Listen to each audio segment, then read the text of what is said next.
Police called Kampala eri mu kunoonyereza embeera embi eyabaddewo olunaku olwajja ku ssaawa nga 3 mu bitundu by'e Namuŋŋona zone 2 Kasubi Lubaga division wano mu Kampala ku junction y'e Bwalakaata okulira n'amayumba ga National Housing.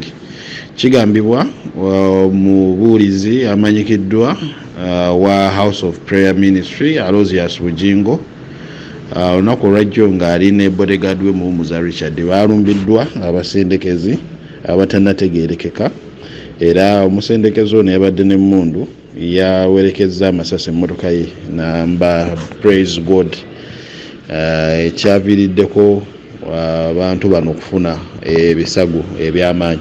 Ky'omukisa omulungi pasita abadde akyayinamu amaanyi n'avuga emmotoka eno paka ku ddwaliro ekkulu e Mulago, naye olwabadde okutuuka bamutegeezezza nti omukuumi we yabadde amaze okufa. Omulambo gwajjiddwa ne gutwalibwa mu ggwanika e Mulago, ye n'atwalibwa mu ddwaliro okwongera okumwekebejja era okunoonyereza kutandise. Poliisi oluvannyuma lw'obitegeera twagenza wabadde enjega eno naye tusanga ng'abantu bamaze dda olinnyirirawo nga n'ebintu ebimu babikutte omuli ebisosonkole. So byaggiddwawo nga 2 era nga essaawa zino biri mu kwekennenyezebwa, nga twagala obbategeeza tujja kweyambisa kamera enkese eriwo mu kitundu ekyo okumanya baani ababadde mabega w'ekikolwa kino, era bajja banoonyerezebwako bakwatibwe bavunaane ng'amateeka bwe galagira. Twagaliza Pasita Bujingo kusukka embeera gy'alimu era nga tutuuse okusaasira kwaffe ekuwa famire ey'omugenzi Muhumuza Richard mu kaseera kano ke balimu.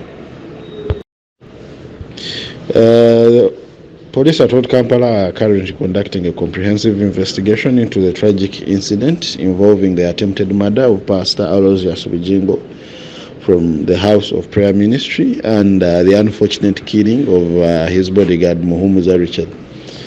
It is alleged that at approximately 9 p.m. on January 2nd, 2024, unidentified assailants opened fire on Pastor Bujingo's vehicle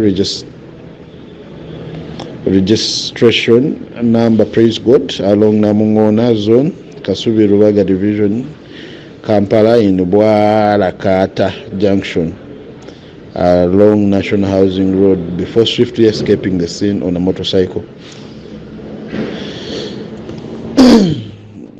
Despite sustaining injuries during the attack, Pastor Aloysius Bujingo managed to transport the vehicle to Mulago Hospital. Regrettably, his bodyguard Muhumuza Richard succumbed to the assault and was confirmed dead upon arrival at the hospital. Currently, Pastor Bujingo is undergoing medical treatment and is under close monitoring. Upon an immediate response to the scene, the police discovered the scene had been tampered with. Statements from eyewitnesses have been diligently recorded and the deceased body has been conveyed to City Mortuary Mulago for post-mortem examination. In our active pursuit of justice, we are thoroughly reviewing CCTV footage to identify the assailants. Updates will be provided as additional information becomes available. Thank you. Police at Kampala are currently conducting a comprehensive investigation into the tragic incident involving the attempted murder of Pastor Aloysius Bujingo from the House of Prayer Ministry and the unfortunate killing of his bodyguard Muhumuza Richard.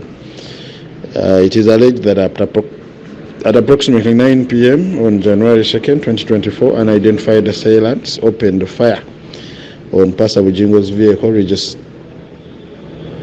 registration number Praise God along Namuŋŋona zone Kasubi Lubaga division Kampala in Bwalakaata junction along National Housing Road before swiftly escaping the scene on a motorcycle.